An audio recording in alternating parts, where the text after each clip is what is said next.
a hitch. It's so nice when things like that happen. Take the blessings as they come. Yeah.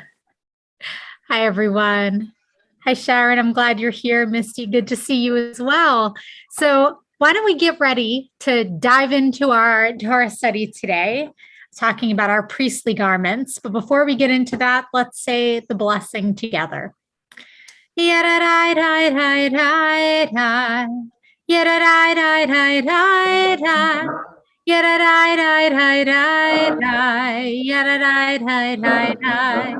Baruch atah Adonai Eloheinu melech haolam asher kitshanu b'mitzvotav v'tzivanu la'asok b'divrei Torah Hafoch ba la'asok b'divrei Torah. Yedidai-dai-dai-dai-dai. Yedidai-dai-dai-dai-dai. Yedidai-dai-dai-dai-dai. Yedidai-dai-dai-dai.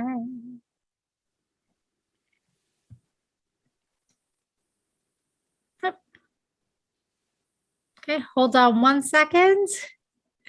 As I get this week's Torah portion, our text study up on the screen.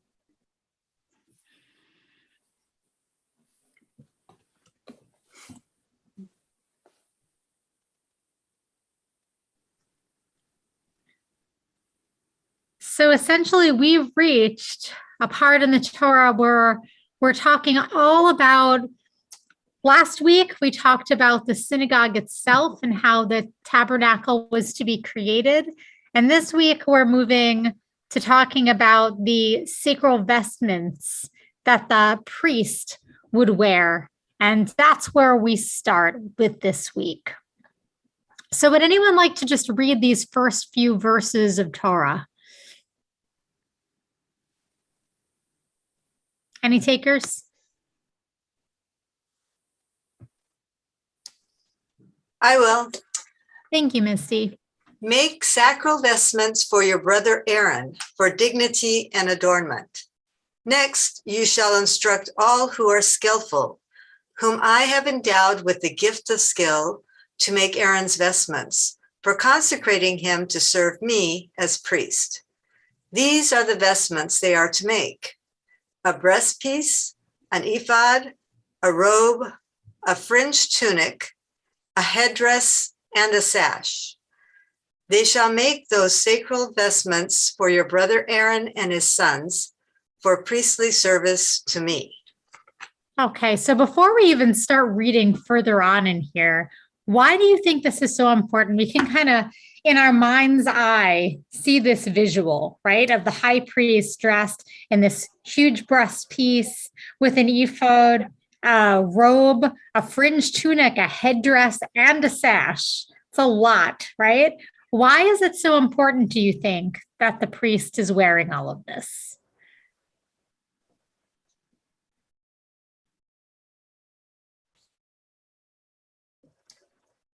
Well, I think it's a symbol of his authority, right?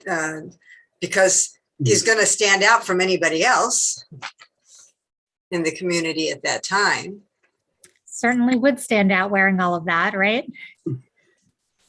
I think the priest represents God in a sense that, you know, he's making a kind of pictorial acclaim. God is here. This is God in all of his glory is here through me in this role, not through me as a person so much, but in this role. He's a conduit for God in all of God's glory, I think. Yeah, it's very, very clear that these clothes should be worn at specific times, not all the time. Right. So it speaks to exactly that. Yeah. Am I missing anyone? I can only see 4 people at a time. I was just going to say that, I always go to the kind of what was the worldview at the time, what was the context, and obviously it's, it serves a purpose of elevating the words and the message of Aaron and whoever's donning these vestments. Yeah. So, I mean, what's really interesting and what was just said, all of these comments being given, right? I want to go back to the very first one, Misty, that you said about this being a symbol of authority. Our Torah portion today, what we're talking about and what this commentary by Rabbi Leah Lewis is all about, it's talking about the sacral vestments, but it's talking about it with connection to the idea of humility, anava, right? And so those things might seem a little incompatible on the surface, and we're going to kind of dive into it to see what is this all about? How do these things actually go hand in hand? I like to bring in a little bit of Rabbi Jonathan Sacks because he has a lot to teach all of us. I certainly learned a lot from him. And he wrote a portion relating to this, where he wrote, "Indeed, this whole section of the biblical narrative strikes us as strange, given all we know of what has come before. Abraham, Isaac, and Jacob did not wear special clothes. Neither did Moses. They were shepherds. They dressed simply. In any event, what they wore is utterly irrelevant to the biblical message. Judaism, the religion of inwardness, not appearances, of ethics, not power, of character, not the formal dress of office, is not the place we turn to find specification of official uniforms. And yet here we are. And that's exactly what's going on within our text, right? So as I wrote, there we go. It may seem strange to be discussing humility in connection to highly adorned and rather expensive attire. So we need to start to ask ourselves, what is the connection between humility and the priestly garments? Does anyone have any idea there? Well, the first thing that comes to my mind is the idea that even when you're in a role of power, you have to have humility to know how to be a leader. And it's not just to be a power-hungry dictator, it's how to be a responsible leader. And I think that's what they're trying to tell us here with the priestly garments is, yeah, they're beautiful and it helps determine, it helps to distinguish you. I think back to years ago when I started at Temple Israel, where the tradition was the rabbis all wore robes as a way of defining them. And that tradition has been eliminated in the past 15 years. And it's nice because then everyone feels like they're all together, one community. But in this case, you need that so that you know who's who in that sense as the priest. So I can understand that. And like I said, I think it's just the humility of being able to understand your leadership role. Beautiful. And what you said, Jay, reminds me, yeah, Tom, I see you. It reminds me of something that Alan Marinis wrote that we had studied a little while back, where what he was talking about is thinking about how much space we take up. And then it makes sense for a leader, for a teacher, for someone in the role of like leading a community to take up more space. But if a leader takes up too much space, he becomes Pharaoh. And if someone takes up too little or too much space, that's not anava, that's not humility, that there's something there that needs readjusting. So thank you so much for bringing that in. Yeah, Tom, what would you like to say? Yeah, I was going to say, Oh, I'm sorry. I can only see 4 people at a time. I apologize. I saw Tom's hand first, but I'd love to hear what you have to say as well. Should I talk? Okay. Okay, I'll just say real quick. No, it's fine. From the readings, the Musar readings, it talked about, the breastplate and the kind of, the jewels and the heaviness, and they would put it on and it was supposed to remind them, and that represented Am Yisrael, all of the people, right? And they put that on and felt that heavy burden to remind them that their role was of service to those people. And so hopefully that reminds the priest that it's not about his power or authority, it's about his service to those people. And that was, the primary function of the role. Beautiful. Thanks, Tom. Yeah, sorry. Oh, I was going to say that you can be both. You can be, a person of authority, and stand out as a person of authority, and yet have great humility. And perhaps God chose him because he had great humility. That's what I wanted to say. Beautiful. This idea of balance, right? That goes back to what Irv was saying as well. Mm-hmm. Or what Jay was saying, sorry. Yeah, Sharon, go ahead, please. This might be kind of an odd take on it, but you have to take care of that clothing and the breastplate. And it might be, some people might have, I don't want to say servants because that doesn't sound right. You have to take care of your things. And as the priestly person, like polishing it and that kind of things, that's a humble job. And that's another way to look at it. Being humble in that way also. I don't know if I'm making any sense. Are you like talking about like the responsibility that comes with it? The responsibility of taking care of the clothing as well as taking care of the people. The people who took care of the clothing were the Levites. Okay. So it was a priestly class, but it was different individuals. But you're right. There is humility of the responsibility around all of that. Okay. But that probably wasn't the case yet, right? Because this is the very beginning of it. So maybe at this point it was Aaron. We don't actually have that information yet. So you might very well be right in this context. Can I say one more thing? Are Yeah, we please. moving on? It brought to mind, I was reading some Martin Buber stuff, and he was seen as, people would come from miles around to ask him advice. And he was widely seen as that type of authority. And he would always say kind of, along the same lines of Anava, he would say,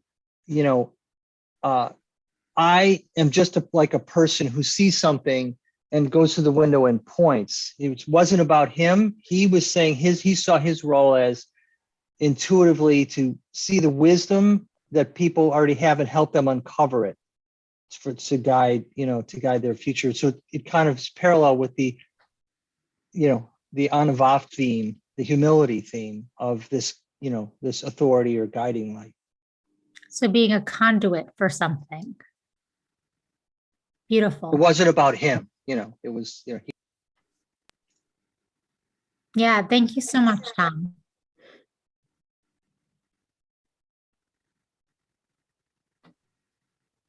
Okay. It's so hard to tell if I'm missing someone. So please, please, please jump in if you want to say something. I never want to overlook someone. I felt as we're going through this portion and we're talking about the priestly garments, which clearly play an enormous role in this Torah portion, it felt appropriate to bring in ornate clothing as is mentioned in other parts of the Torah to try to get an understanding of what was going on with this clothing that was mentioned, since so many of our leaders in the Torah were humble shepherds who didn't wear ornate clothing. Where does it actually show up within our text?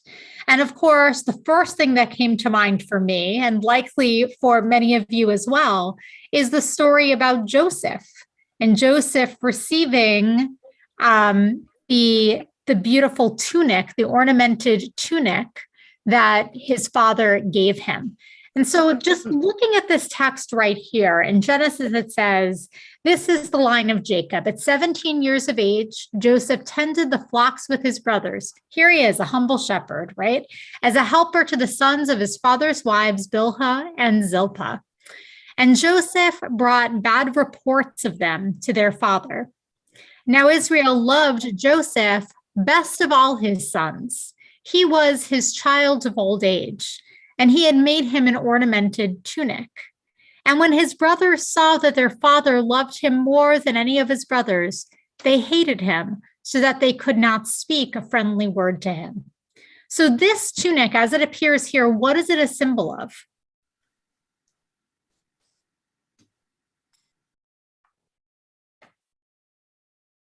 Love, and you have jealousy.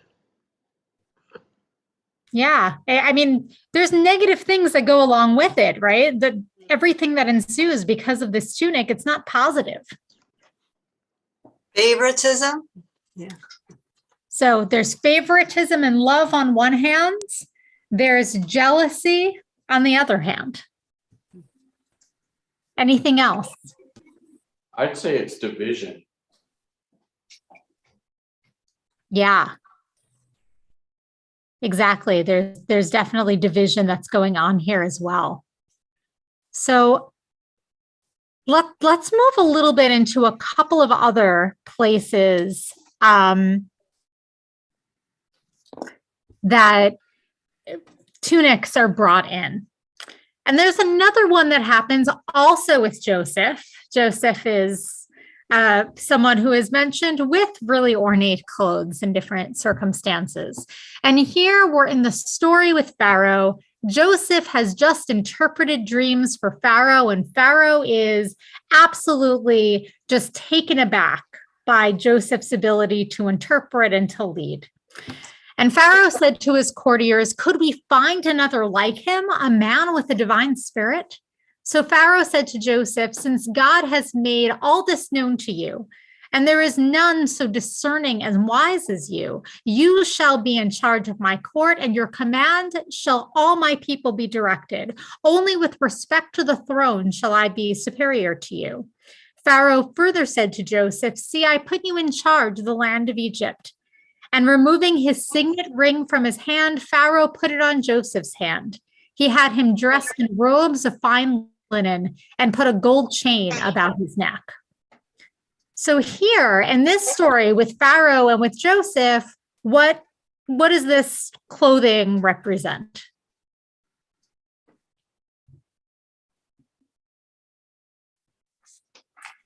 Well, it's power and authority.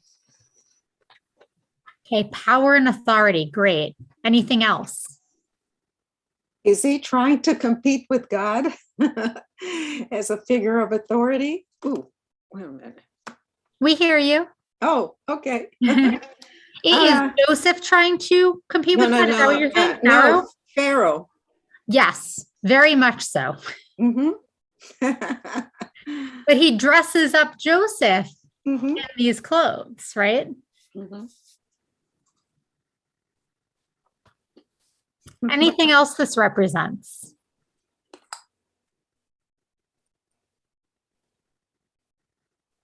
Okay, so yeah, go ahead. I was going to say, it's interesting. He says, only with respect to the throne shall I be superior to you. So he's given him immense power, basically over everything except the ultimate rulership of the people, I gather. Yeah.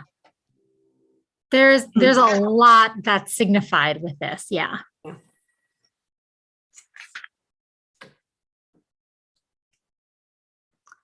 So he's given incredible power, and by wearing these clothes, he's able to demonstrate that, right? There's one more piece I wanted to bring in as well. And of course, there's a few others. But the last one comes from the story of Esther. Very often, this week's Torah portion, Tetzaveh, actually coincides with Purim, or is very, very close to Purim. This year, that is not the case, largely because there is a leap month this year. So there's a Purim, there's an Adar 1 and there's an Adar 2. We're in the middle of Adar 1, and Adar 2 is when we'll celebrate Purim. But on non-leap years, the holidays are very close together. So in Esther, it says, if you keep silent in crisis, this is Mordecai who's speaking here, Relief and deliverance will come to the Jews from another quarter, while you and your father's house will perish. So, of course, we know what's going on here.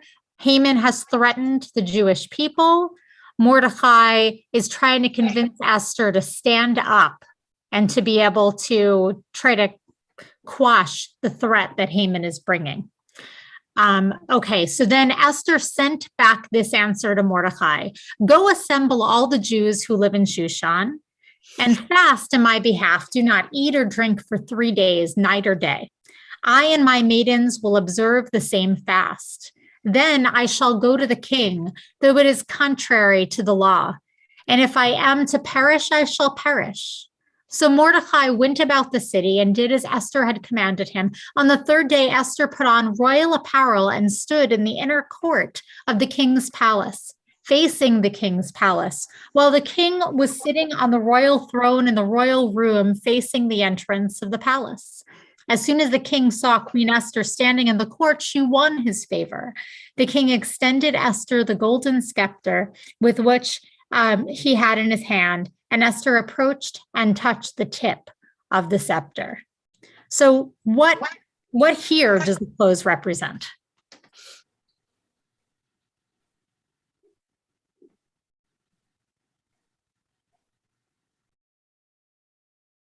Deception. Say that again? I said deception. So say more about that. Why deception? Well, Esther's putting on this royal apparel. I don't know. She's still pretending. She's pretending to be somebody that she's not. Maybe. Yeah, so it's not how she feels, right? She's feeling not confident. And here she's putting on these clothes and pretending to be confident. Is like that the kind of idea? Yeah, and I think many of us do that we put on the outside a presence of confidence when inside we're not feeling that way. So if I, wear a certain pair of earrings, will I feel better, than not? Or will anybody notice that I got a new top or whatever? But that it's like the breastplate, ornaments to make us feel better on the inside, or to feel different. And it doesn't always work. Yeah, so it's like fake it till you make it. Fake it till you make it. That's good, Rabbi. That's good. Yeah. So what's so important? Yeah, sorry, go ahead. I want to highlight what Bonnie said in a minute, but go ahead. I think there's oh, yeah. Who's talking? I will say something. You say something. I want to say first. something. Ladies first. Okay. Oh, was it Miss? Who's talking? You. Go Okay. ahead, sorry. What was I going to say? Okay, so I see it as Esther is not being false or anything. She is using perhaps deception in order to gain power with Pharaoh so that she could help her people. So I see it as kind of like a white lie type of thing, where sometimes it's for the benefit of others. And that's exactly what she's doing by, putting the robes and sort of not bowing to Pharaoh, but in a sense, she is. Who's next? Shelley. I'd like to say something. It's just it's something that happened when I was first in chaplaincy training. I had no training whatsoever. And the head of pastoral care told me to put on a badge with my name saying chaplain. And I was really remiss to do that, kind of like Esther was in the beginning. I think she was being obedient and putting on this. I don't think she wanted the power and she didn't feel comfortable. But I remember the head of pastoral care saying, you have to fake it until you make it. You have to go out there as a chaplain, and that's the only way that this is going to happen. It's not going to happen after you study and do all of these things and get ready and feel confident. And there was a lot of wisdom, I think, in that. And I think that I kind of relate to Esther in that way, because I don't think she was all in. And I think that it wasn't so much a matter of pride, but she wanted to save her people. And she had to put this on in order to do that. So that's authority that she had to. She answered a call, really. And she wasn't that gung-ho about it, I don't think, until, but she cared about her people. So I just want to add that. Beautiful. Thank you, Shelley. Yeah, Tom. Similar. I was just going to say that, when you're speaking to somebody else, you have to also feel and understand their perspective and what they're going to listen to, what they're not going to listen to. I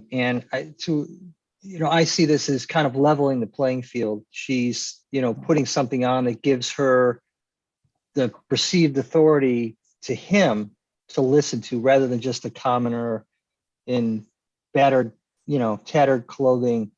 He's going to pay more attention to her because of that. But the flip side of that for me is so in order to get noticed, you have to get dressed. I mean, so what happens to all the commoners? If she hadn't been in that, if God hadn't put her in that place at that time with the clothes, because she had been selected earlier on, then what would have happened? Who would have listened? Who would have made that change? So, sir, I have a quick comment. Yeah, it's a really great question, Misty. I think we're going to hold on to that. Yeah, or please go ahead. Yeah, it seems to me the story wouldn't work if Esther didn't get to be in that position. Esther had, and I think it was whoever created, whoever the author was, or authors, or inspired by her, they had to get her in a position. And this is just a dramatic, I'm trying to think, it's a way of writing that just something that goes with the time, that just places her in the right place to be seen. She had to be seen. This is the monarch, who, just look what he's facing as far as people that are near. He must see 100 beautiful women an hour. So, the author has to get this particular lady into that position, and this is just the it's a technique in writing that just takes care of this for us. I think we shouldn't dwell too much on it. Well, it's all summed up right here with Mordecai's words. Perhaps you have attained to royal position for just such a crisis. No. Right. It's in the right place at the right time. Yeah. Tom, go ahead. This is a little bit off topic, so if you want to answer it another time, it's fine. I just was curious, and they kind of using the fast. She said, we're going to fast for 3 days. You're going to do it. We're going to do it, like as a tool or as kind of a thing. And I just wanted to kind of get the context of that. I just wondered. Yeah, it's really interesting. And when we get closer to Purim, when we talk about all of this stuff, we can go more into it. But the entire story of Esther, it doesn't talk about God at all. God doesn't show up. But in this fasting, it's as if there is something spiritual that is going on, of the people coming together to give them the confidence needed, to give her the confidence needed to be able to go to the king. There's a lot going on there. That's a great Torah study by itself, that question that you just asked, Tom. So these are just 3 different places where ornate clothes show up in our tradition. And the question, Misty, that you asked about, this wouldn't have happened if not for these clothes. So what if you don't have the clothes, right? I feel like it's the debate that I have with my 11-year-old every day of, I don't need to touch my hair. I don't need to do anything. Doesn't matter if my shirt's on backwards. I'm just going to go out the door. Mom, you tell me appearances aren't what matters. It's what's on the inside, right? And he's right. But at the same time, come on, you want to at least present yourself somewhat, decently. But It is there is this kind of struggle within of what is it that matters here, and why is it that appearances all of a sudden matter? I want to get back to something that Bonnie said a minute ago, where she used the word deception when looking at this text of how clothes are used here. And what's really, really interesting, there are other places in the Torah in which clothes are used for deception. For example, the story of Jacob and Esau. Right? Jacob puts on Esau's clothes, pretends to be him, and then that's a complete deception. In fact, the word beged, clothes, actually shares the root with words for deception in Hebrew. And so clothes and deception, there is a connection between the two. Now, deception, when we hear that word, it sounds very, very negative, right? Like if you're being deceptive, that's not a good quality to have.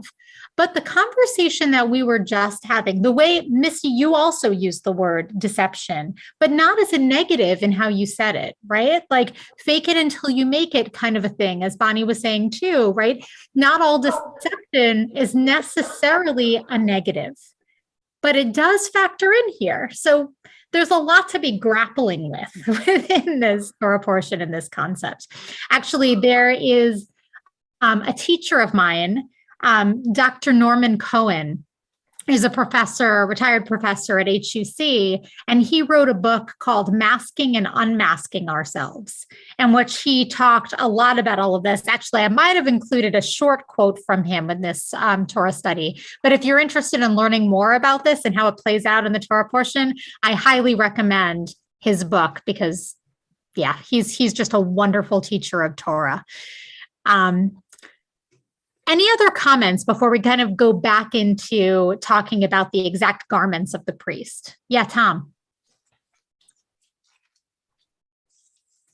Isn't there a place in the Talmud where it kind of is the forerunner of like clothes makes the man? There is something to that extent, yes.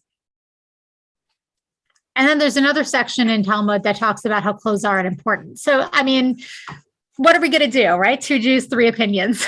We like to argue with ourselves. But you're absolutely right. Clothes do matter. It just, how do they matter really is the question now, right? Does it matter if we have a name brand clothes, or does it matter if like what specifically we're wearing, what matters about the clothes that we wear? And so let's look at this. And we've already kind of alluded to some of the symbolism within what the priest is wearing. Does anyone want to read these verses right here? I can do it. Thank you.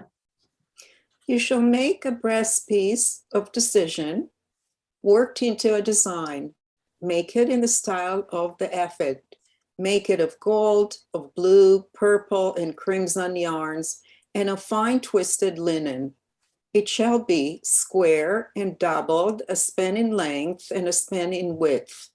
Set in it mounted stones in 4 rows of stones. The first row shall be a row of carnelian, chrysolite, and emerald. The second row, a turquoise, sapphire, and amethyst. The third row, a jacinth, an agate, and a crystal. And the fourth row, a beryl, a lapis lazuli, and a jasper. They shall be framed with gold in their mountings. The stones shall correspond in number to the names of the sons of Israel, 12 corresponding to their names. They shall be engraved like seals, each with its name for the 12 tribes. Okay, and there had been some allusions to this that had been brought up earlier. Tom, I think you brought it up, right? How each of these, the weight of it, of each and every one of the 12 tribes, there is kind of a responsibility, literally a weight on the shoulder of the priest in wearing this. The other piece relating to humility here, and I didn't include this text, but Rabbi Leah Lewis talks about this in her commentary, is by having the 12 different tribes, each represented by one single stone. It means that no tribe is taking up more space than another one, They all have a place, an equal place. And there's a humility in that of saying, I'm one of 12 and I'm equal to everyone else.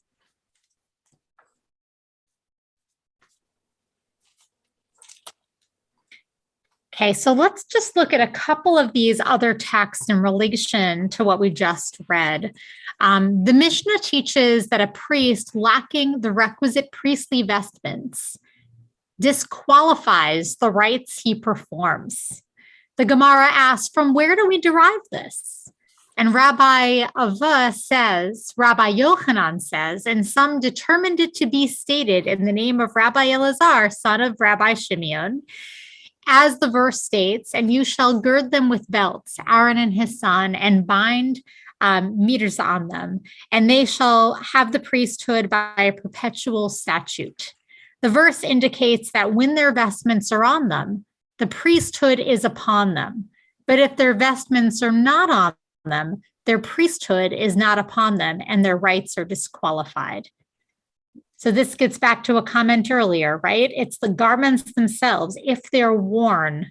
I think Shelley you were talking about this, that if it's worn, it's the wearing of this garment that puts someone in a special position. It's not the person themselves. I'd like to say something about that. Yeah, go ahead. Rosh Hashanah, Yom Kippur, quite often people who are Kohens wear white garments. That always put me strange. Should I be separated from them? Should I talk to them? Sometimes I felt they were wearing them to show off who they are. Say, yeah, I'm different than you. I'm a member of the Kohens. It just didn't sit right with me for people to distinguish themselves by wearing white garments on the high holy days. The tradition is actually that everyone is welcome to wear white garments on the high holy days, right? But your idea of like the priests, the people who are Kohanim or potentially even Levites coming up and saying a blessing of the Birchat HaKohanim, the priestly benediction to the people as a select group, there is a distinguishing factor in that. There definitely is. And so it's one of value, right? Is it more important to be exactly the same, or is it more important to have specific roles that we connect to? Yeah, Tom.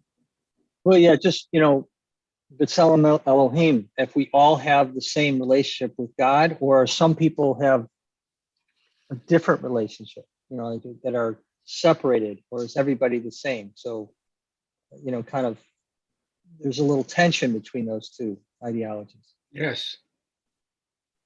Yeah, I mean, what this particular text in the Talmud is saying is everyone is equal, but when you're serving in this role, you're in a different kind of a place. But as soon as you stop serving in this role, you are the same as everyone else. No one is more sacred than anyone else, right? Right.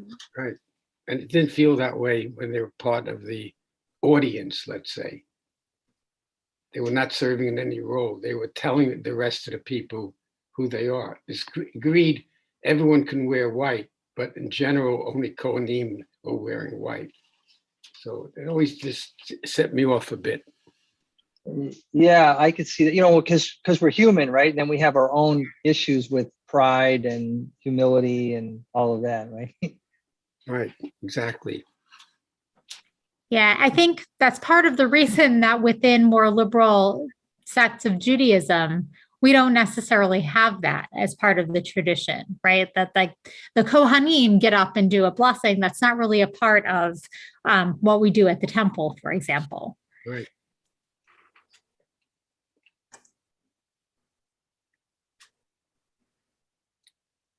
I'm going to bring in one more text. Finally, we have a little bit of Rabbi Lewis in here, right?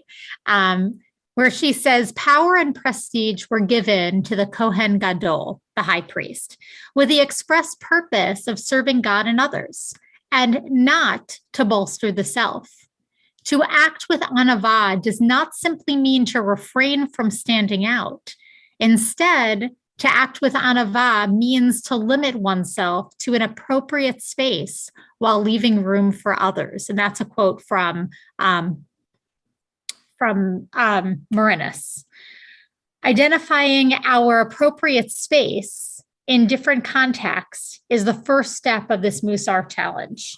What follows is the task of filling that space. No more, no less.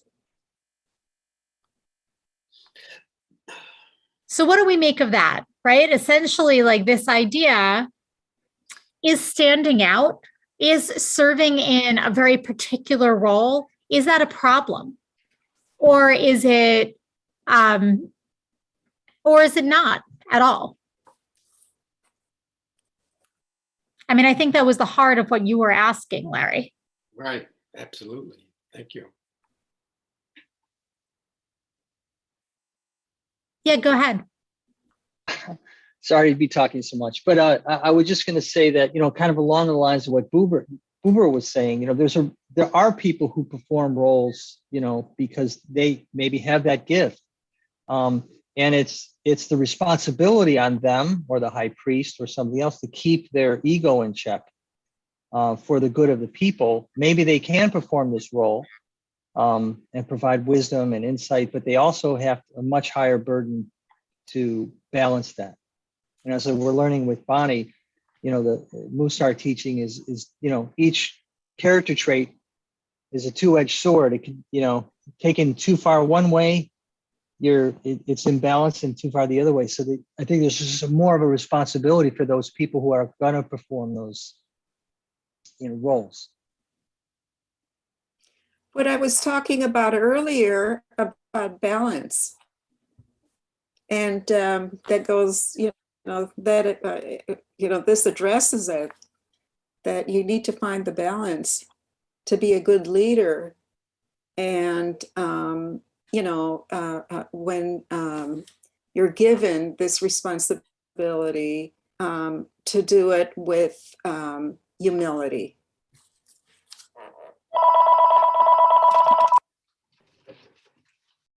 There we go. Yeah, absolutely. There is this extra burden that the priest has for serving in this role. But if the priest were to say, no, the humble thing for me to do is not to stand up, not to put on these robes, and not to go and speak to God, that wouldn't be serving the Jewish people at all. And that also wouldn't even be humility, right? Humility doesn't mean diminishing ourselves.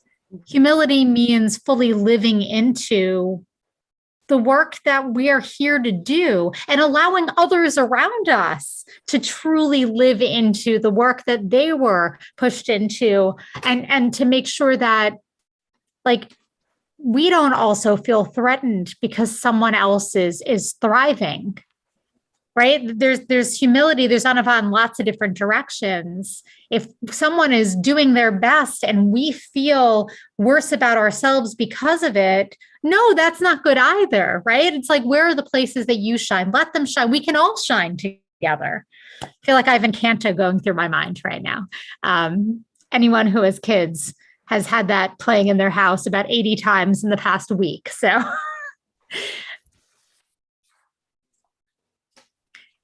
there's a lot of wisdom, I think, in which Rabbi Lewis is talking about here, and that's coming out of this group. I think she's also talking about in Everyday Holiness, Alan has the quote, no more than my place, no less than my space. Yes. So, and for this week, the TBE Musar group is working on equanimity. So all of this comes into play because we're trying to find the balance of not too much this way, not too much ego, but you also don't want to be a doormat, and you got to find some place, to be in the middle. So this goes right along with what we're looking at this week. I have something to say, another thing. Sometimes you put on nice clothes, not to show off, not to say how important you are, but for a matter of your own self-respect, your own feeling that you're okay. So you dress up to say to the world, I'm okay. It's different than humility. You're trying to overcome a feeling of a down feeling, and you want to feel exuberant. You want to feel happy. You want to feel, I'm okay with myself. I'm proud of myself. And that's okay. Yeah, I mean, I think that's what Bonnie was also talking to, right? Is like everything with Musar is this kind of line. If we're too far on one end, there's a problem. If we're too far on the other, there's a problem. So if we denigrate ourselves, our humility is out of whack, right? Like that's Right. not humility. That's hurting ourselves. We need to show self-respect. We need to allow ourselves to shine in the way that we are blessed to be able to. But on the other side, if we allow ourselves to give into ego, that's going to put us on the other end. And that's not humility either. So this balance in between, super, it's easy to say and so much harder to live. Oh, good. I did include a quote by Rabbi Cohen. I couldn't remember whether I ended up or not.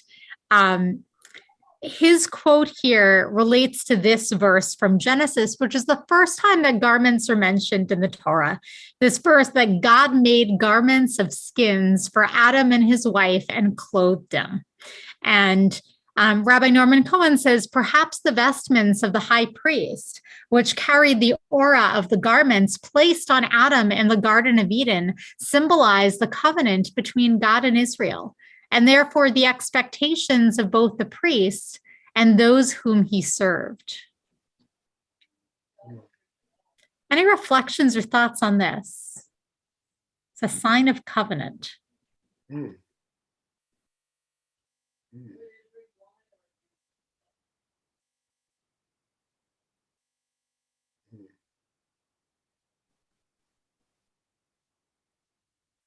I just have a thought, but back to some teachings from a former rabbi.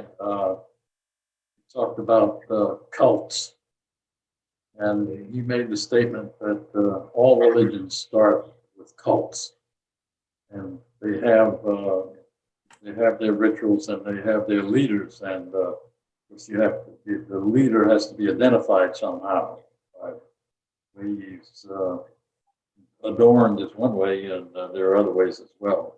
This sounds like to me the beginning, formalizing stuff. Yeah, you need to be able to see who that person is. But if the garments that are being used to signify that person aren't ones that are just being covered in gold and all these other things, but actually have a symbolism of a covenant with God, that really changes the context of it, right? Yes.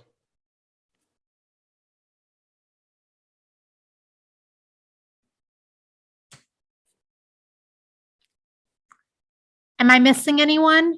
I'm trying to see everyone. I'm having a hard time doing so. Okay. I'm just going to bring in a couple of more quotes and then I'll turn this down just so that we can all just see each other. So Rabbi Naftali Tzvi Yehuda Berlin wrote, kind of referring to this idea of honor and splendor, that the Torah says that these garments were created for the purpose of honor and splendor. And so Rabbi Naftali says, this is only said about the garments of the Kohen Gadol, of the high priest. Aaron was required to act with special piety and to set himself apart from the people, which was liable to bring upon him accusations of haughtiness. Therefore, it was necessary that he be distinguished in his dress so that all would know that God had chosen him to be the throne of the Shekhinah. So the setting apart, but there's an internal kind of sacredness in these garments. The emphasis isn't on dressing up. The emphasis is on connection with the Jewish people and God. Yeah, Tom, go ahead. Just a couple points that this to me is that obviously, all the things we talked about with authority and kind of elevating the stature of whoever's playing that role, but it's also, Judaism is these are shared beliefs, right, among these people, and this is a tangible symbol that it's something, symbolism, right, that kind of connects those shared beliefs, and it's tangible in the everyday world, right. And I think, for that reason, it's, it's significant. Yeah, Because it's simple. yeah. I wonder if it's kind of riskier now.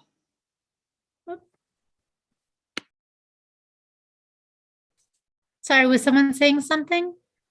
I think the challenge is when you get honor and prestige, can you remember to separate it out when you go back to not wearing the outfit without the temptation of taking advantage of it?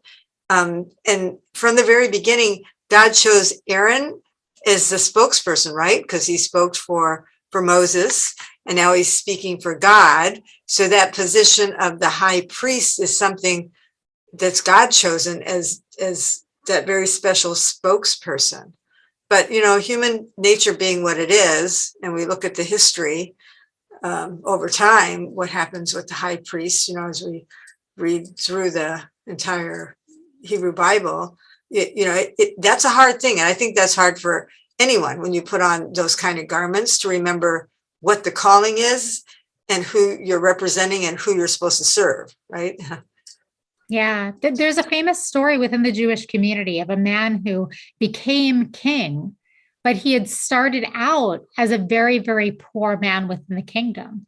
And every so often, he would go back into the old hut that's falling apart in which he used to live, and he put on his proper clothes. And he did that to remind himself because he needed that reminder. And that's always stuck with me of it could be just so easy to lose track. Yeah. So thank you for bringing that in. I want to just read this last text so that then I can close this down and we can all look at one another's faces, which will be lovely. Rabbi Leah Lewis, at the end of her Torah commentary, wrote, Parashat Tetzaveh, our Torah portion this week, teaches that occupying one's rightful place requires finding a divine balance. The finest fabrics, metals, and gems were reserved for the high priest, yet they were used to remind him that there was a place and a need for every tribe, every person. To adorn him with this accessory meant to burden him with a responsibility for others. 4 rows of 3 stones leave no single center point, just as there is no single individual at the center of Am Yisrael. There is some truth to the adage, clothes do make the man. But as Parashat Tetzaveh suggests and Musar confirms, it is not the size of our closets or the labels sewn in our garments that define us. Rather, the things we wear on the outside have a potential to function as instigators of internal spiritual exercises. Like the stones on the breastplate and its placement, each of us bears a sacred duty. We must consider where we fit into the broader world and occupy our rightful space, no more, no less.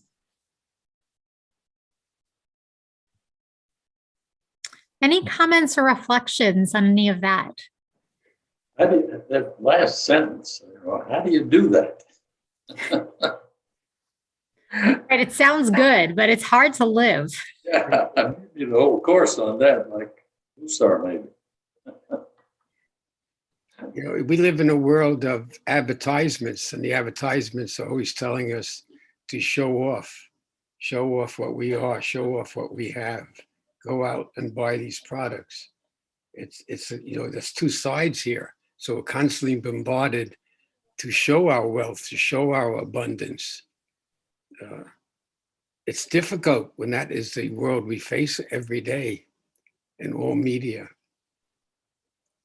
Irv, I think it's developmental because I think that it takes a lifetime of doing this to get it, so to speak.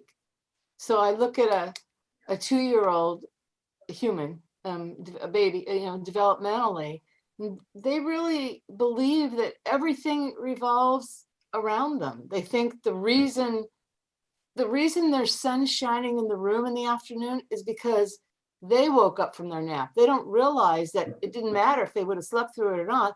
The sun's going to rise no matter what. And I think, and then you go through the phases of development. Look at teenagers, or look at the story that Rabbi Cassi shared about her 11-year-old and the decisions he's making, trying to figure out where he is. Like, what does he wear on a school day? What might he wear if he's going on a hike with his mom? You know, it's all different. And so I think it's a lifelong process. That's how you do it. Well said. Thank you. Yeah, I like that. But then comes class and the distinctions between class. And in the South, it was more prevalent than here. So I mean, then on the West Coast. Yeah, Tom, go ahead. Well, I was just gonna say, I noticed it in kind of what Larry was talking about. I noticed it in, in my life, obviously, if you guys see me all the time, I'm, maybe I have a hoodie on, I have, whatever, and I'm comfortable in that. But if I have a hearing in Superior Court, I better well have my, I better step up in front of the judge wearing the appropriate uniform. Otherwise, my words are going to mean something different. And, I think to that end, it's kind of, what we wear is also a communication to the outside world, to other people. It's discourse, right? So I think it's important to know, when I was in a traveling band, we'd go to certain places, I'd be wearing a certain outfit. If I was wearing my suit, it would not be good. Okay. But so you have to kind of, we have different costumes, right? And some of that is depending on who's our audience, who are we talking to, or, whether we are conscious of that or not. So I think we have to adjust. At least you don't need a powdered wig. No, not in these days. I'm thankful. But it's how we want to project ourselves. Yeah, sorry, go ahead, Irv. It's all a sign of rebellion too. Anybody who's raised teenagers, the way they dress is means something to what they're trying to say, or how they're trying to fit in or not fit in. And so I agree with Marla's evolution there. But at some point, switches, things change. But interesting. Yeah. For me, what this is all getting to, though, is that the clothes that we wear have the power to recenter us around what matters in our lives. If we pick out clothes that demonstrate the people that we want to be, if we buy clothes that are, where people are paid appropriately in order to make them. I have one talit that I made from a scarf that I got in the Yucatan Peninsula from a lovely woman I met there. And that's one of my favorite talitot. Is it the most beautifully put together of them? No, but it has extra meaning because of the connection there. It's not about the names. It's about what do our clothes, how do they help us to be our best selves?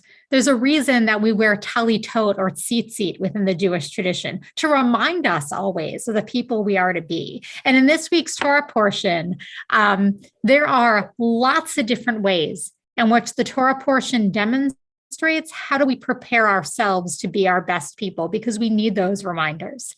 Is it through the aromas that we wear? It's a whole really interesting study I went into this morning that I'll probably write about for Shabbat around that.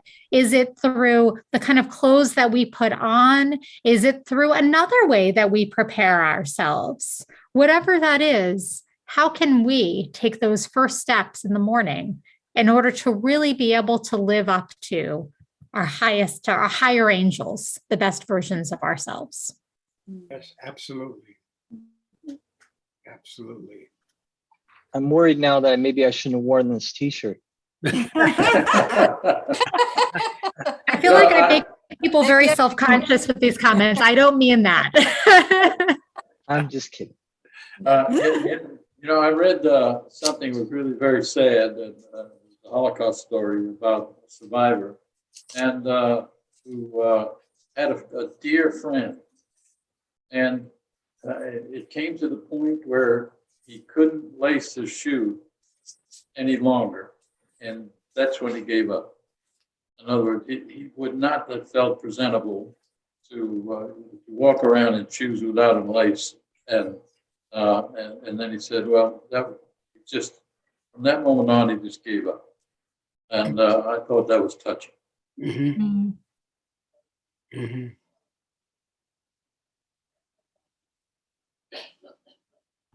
Yeah, absolutely. It's a very challenging thing, but I'm trying to turn that around because that's kind of a somber note to leave us on here. It's an important one. That's something that is very worthwhile of discussing. But just this idea of what is it that matters about how we can prepare ourselves for the day? What can we learn from these priests and from the robes that they wear for their sacred jobs about what it is that we want to do to prepare ourselves for ours? We had a big discussion in the former temple in Walter just about choir robes. I mean, that's another function there. You dress up or you don't dress up. And there were people who wanted to wear choir robes and people who weren't. And I used to, when I was president one term, and there was a lady who didn't, I kept threatening her. If she didn't behave, I was going to get you to wear a choir robe. Just teasing her. And she didn't want a choir robe, but a lot of choirs have robes. Yeah, and different clothes has different meanings to different people, and that's very, very true as well. Thank you all so much for your participation in the Torah study. I apologize if you wanted to say something and I couldn't see you. Please, please, please always feel comfortable jumping in because I can only see 4 people at a time, especially on this computer. But it is such a blessing to be able to study with all of you. I will let you know once I know of whether next week's Torah portion or Torah study can be multi-access. I'm not positive whether or not it can, but I will let you know.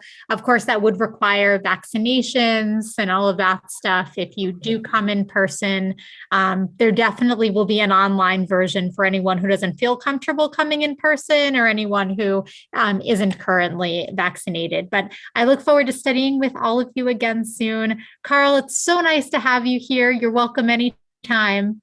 And yeah, I hope everyone has a great rest of the week. Yeah, thank you. Yeah.